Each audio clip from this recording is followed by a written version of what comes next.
All right, ready to dive into a new topic. Absolutely. Let's do it. Today we're taking a deep dive into Canadian immigration, Okay. specifically the Ontario Immigrant Nominee Program, Right. or the OINP as it seems to be better known. Yeah.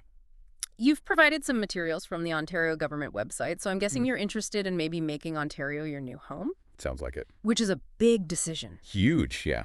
And, a good first step to making that decision is understanding the OINP, right? It is a popular program for a reason. Ontario has a lot to offer. Right.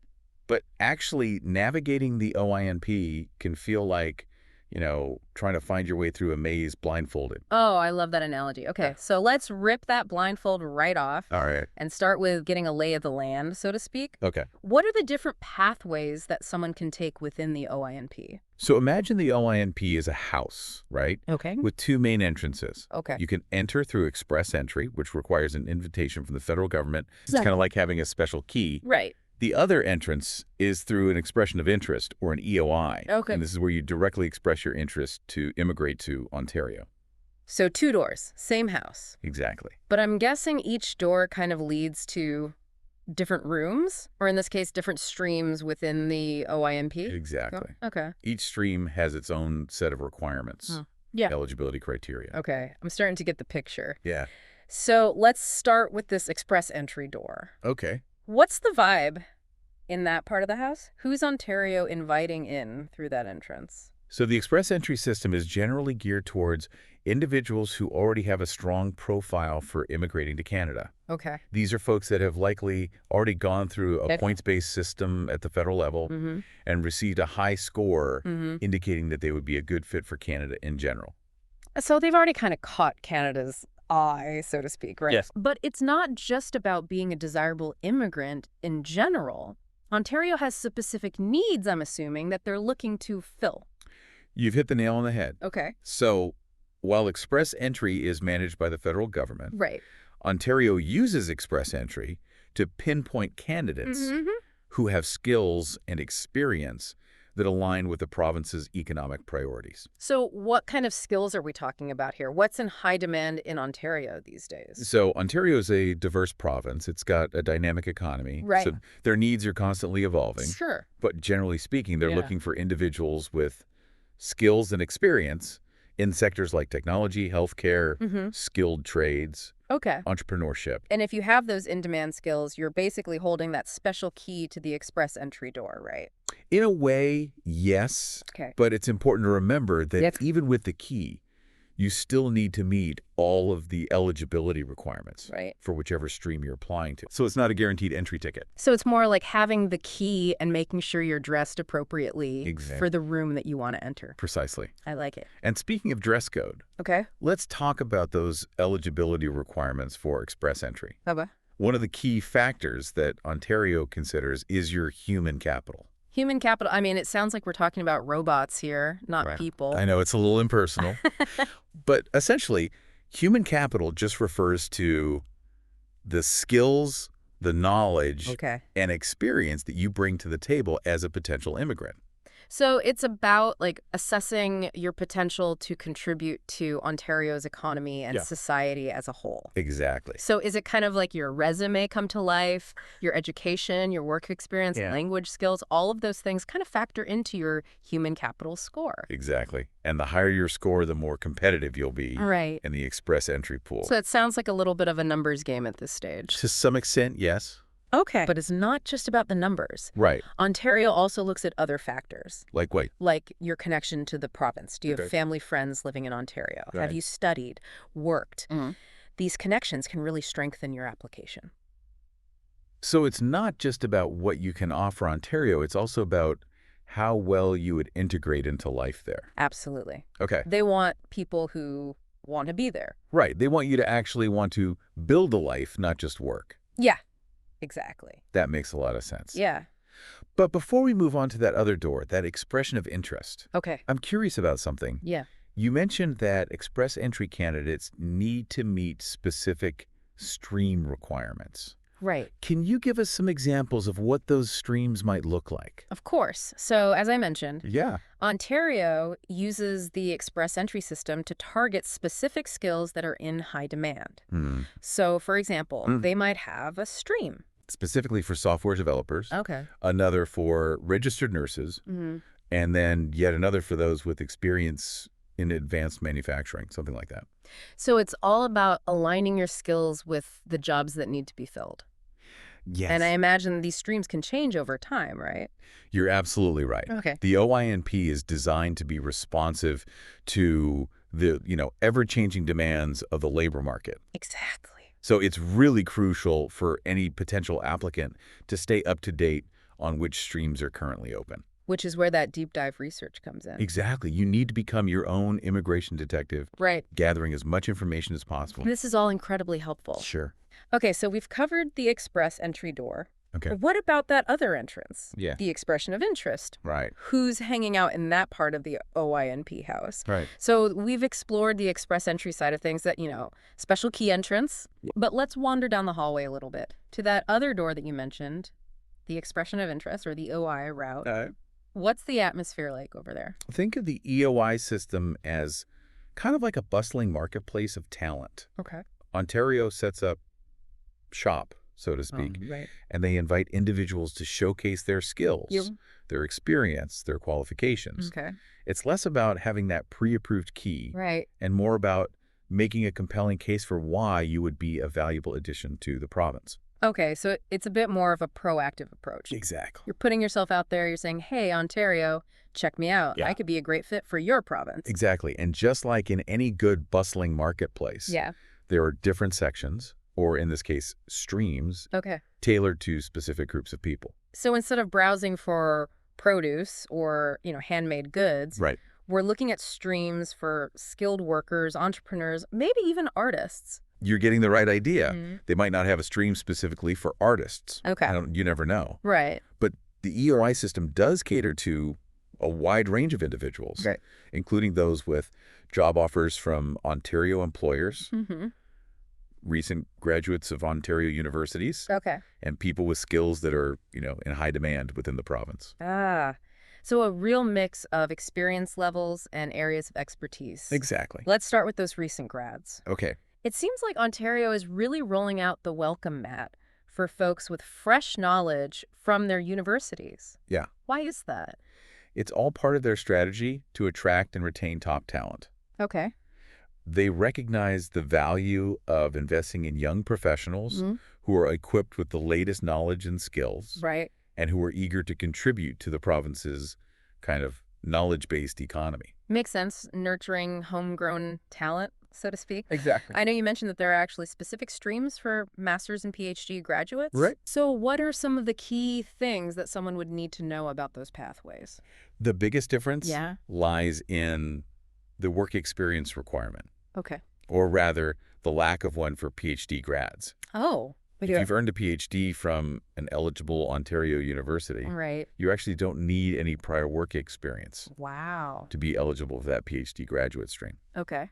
Your doctorate is your golden ticket. Wow. So it's straight from the lab to, permanent residency potentially. Exactly. But I imagine the master's graduate stream is a little bit different. Right. So for the master's stream, you will need at least 1 year of continuous full-time work experience Okay. in Ontario, Mm-hmm. or the equivalent in part-time work, gained after graduating. Okay. And here's the catch.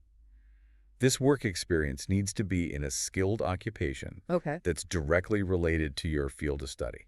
So it's not just about having that piece of paper, the master's degree. It's about demonstrating that you've taken that knowledge and actually successfully applied it in a real-world setting. Exactly. Ontario wants to see those practical skills in action.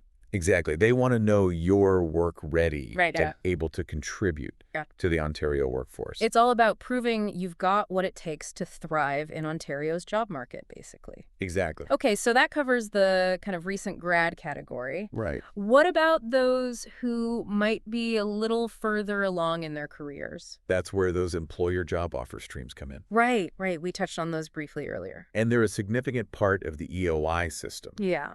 They're designed for individuals who have already secured employment with an Ontario-based employer, Okay. which is a strong indicator that they're in demand and likely to stay in the province long term. A win-win for both the potential immigrant and Ontario itself. Exactly. They get the worker they need. Right. The individual gets a direct pathway to potentially calling Ontario home. But we're talking about 3 different streams here, right? Right. We've got foreign worker, international student, and in-demand skills.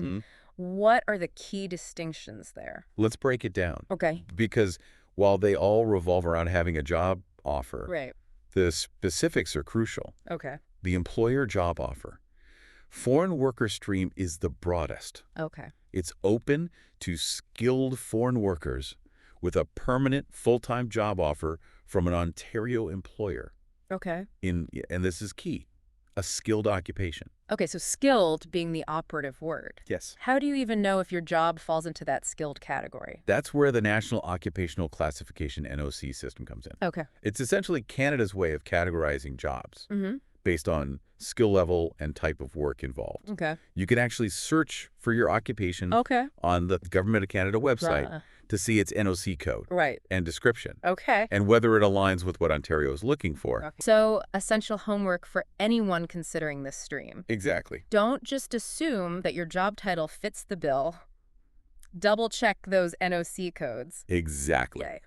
Now, the international student stream, as you might guess, is designed for recent graduates of eligible Ontario universities who've secured a job offer in their field of study. Right. The interesting thing about this stream is that the job offer doesn't necessarily need to be permanent right away. Even a temporary job offer might be sufficient as long as it meets certain conditions that are outlined by the OINP. That's a big plus for international students who maybe are still exploring their different career paths or haven't quite landed that dream permanent role yet. Yeah, it provides some flexibility. Exactly. All right, that leaves us with the employer job offer, in-demand skills stream. Okay, what makes this one stand out? This one's all about filling those crucial gaps in Ontario's labor market. Okay. This stream targets specific occupations that are facing labor shortages. Right. Which can change. Right. Depending on the economy, right. Based on economic conditions. Yeah. Industry trends and all that. Exactly. So Ontario identifies where the talent gaps are and then actively seeks individuals who have the skills to fill those roles. Yes. Very proactive. It is. Where can someone find out what occupations are currently considered in demand in Ontario? The OINP website is the best resource for that. Right. They regularly update their list of in-demand occupations. Okay, so it's essential to check back frequently and see if your skills align with their current needs. Yes, always be checking back. Okay, so we've covered those 3 main employer job offer streams. Right. What are some common misconceptions or mistakes that you see people making when it comes to these job offer-based pathways? One of the biggest mistakes I see is assuming that just having a job offer is enough. Right. You need to ensure that both your job offer and the employer offering it meet very specific criteria that are outlined by the OINP. Such as? Things like job duties, salary, the employer's business legitimacy are all under scrutiny. Okay, so that job offer is just the first step. Exactly. It's got to tick all the boxes for it to actually hold weight in your application. Absolutely. Okay. Don't be afraid to ask your potential employer questions to ensure everything is in order before you get too far along in the process. Yeah, that's fair. And this might seem obvious, but the job offer needs to be genuine. Right, of course. Ontario has ways of verifying this. Yeah. So any attempts to kind of cut corners or submit a fake offer will backfire. Honesty really is the best policy, it seems. 100%. In this case. And probably in life, but definitely in this case. In this case, for sure. So we've talked a lot about all the different streams within the EAT-OI system. Right. But I'm curious about the application process itself. Okay. What are some common pitfalls that applicants should be aware of? How can they avoid stumbling along the way? Okay, so we've explored those 2 main doors into the OINP house. Right. Express entry and expression of interest. Yep. We've wandered through, some of the key rooms or streams within each. Yeah. But before someone even sets foot in this, metaphorical house. Right. What are some common pitfalls they should be watching out for? Yeah. It's easy to get. But it comes to the application itself. Yeah, you can get caught up in the excitement, Right. and overlook the fundamentals. Yeah. One of the biggest mistakes I see is applicants treating the document checklist like a buffet table. Instead of savoring each delicious requirement, they're going for, the easy options and hoping no one notices the missing items. Exactly. And believe me, they notice each stream has a very specific list of required documents. Yeah. And neglecting even one can land your application in the rejection pile faster than you can say permanent residency. So no cutting corners. My advice. Yeah. Print out that document checklist. Highlight each item as you gather it. Yeah. And don't be afraid to use those like little handy sticky notes to keep everything organized. Absolutely. And speaking of organization, let's talk about translations. Okay. Any document that isn't in English or French needs to be professionally translated and often notarized too. Okay. That's an easy detail to miss. Yeah. But it can really make or break your application. Another seemingly small but mighty detail. Yes. It's like trying to bake a cake without following the recipe precisely. You might end up with something edible, but it's not going to, win any baking competition. Exactly. And while we're on the topic of following instructions, let's talk about accuracy and honesty. Okay. This might seem obvious, but I can't stress it enough. Everything you present in your application needs to be truthful and accurate. Right. And we talked earlier about how honesty is the best policy. Yes. What does that actually look like in practice, though? Yeah. What are some common mistakes you see people making in this area? A common pitfall is exaggerating work experience or skills. Okay. Maybe someone, they feel like they're a bit light on experience in a particular area. So they kind of embellish their resume a bit, hoping it won't be a big deal. Or maybe they, claim fluency in French. Right, exactly. When they can barely conjugate a verb. Exactly. And here's the thing. Yeah. Ontario's immigration officers are thorough. Right. They have access to databases and tools that can very easily verify the information that you are providing. Right.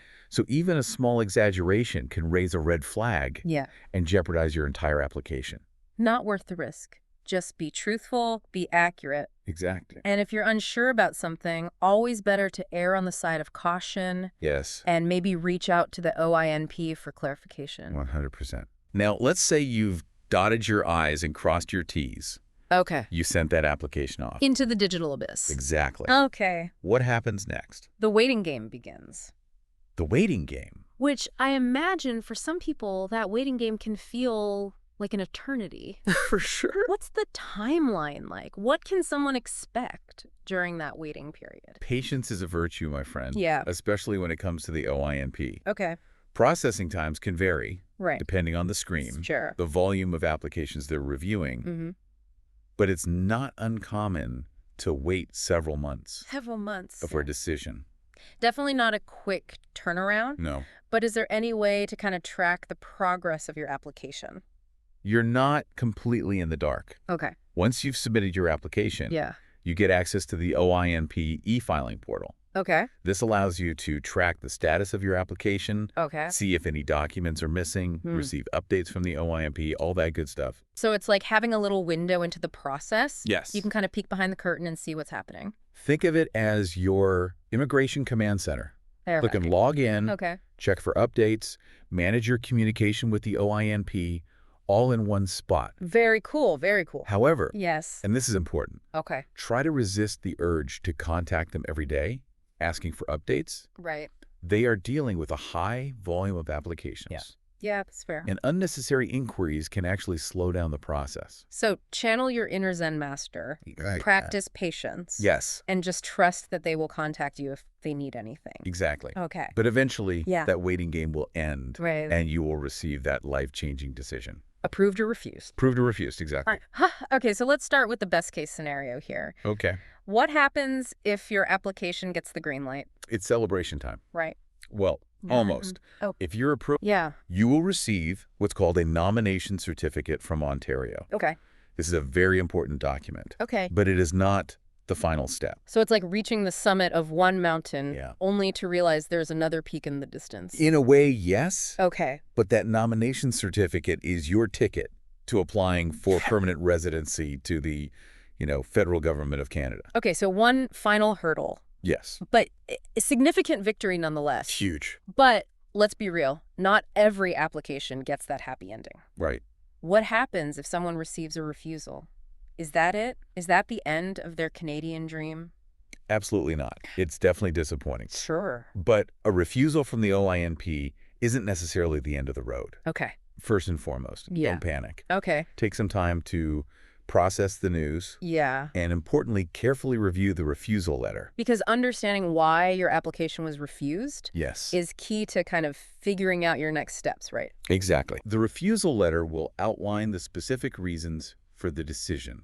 Okay. Which could be anything from missing documents to not meeting the eligibility criteria for your chosen stream. Okay. Once you understand the reasons, you can start to explore your options. So what kind of options are we talking about here? Is it possible to reapply, appeal the decision? What can you do? Depending on the situation, you might be able to reapply. Okay. If you can address the reasons for the refusal. Okay. Let's say you were missing a key document. Yeah. You could gather that document and submit a new application. Okay. Or if your circumstances have changed. Okay. Yeah. Maybe you gained additional work experience. Right. Improved your language scores. Then reapplying might be a good option. So there's often, a glimmer of hope even in the face of a setback. Absolutely. But of course, it's always best to avoid that scenario altogether. Yeah. By, putting your best foot forward from the very beginning. Doing your research. Right. Choosing the right stream for you. Yep. And submitting a complete and accurate application. Words to live by. This has been an incredible deep dive into the world of the OINP. It really has. We've covered everything from, the different intake systems and streams to the, nitty-gritty details of the application process. I peeled back the layers of the OINP onion. I love it. Explored its intricacies. And hopefully equipped you with the knowledge and the confidence to navigate this, exciting, albeit sometimes daunting journey. Yeah. And remember, while the OINP can seem complex at times, don't let the process overshadow your goal. Exactly. Ontario is a welcoming and diverse province. Very much so. With so much to offer newcomers. It is a great place to live. So do your research, take your time. Yes. And most importantly, don't give up on your dream of calling Ontario home. Well said. I think that's a wrap on another deep dive. That's a wrap. We'll see you next time when we explore, well, who knows what fascinating topic awaits. Until then, take care.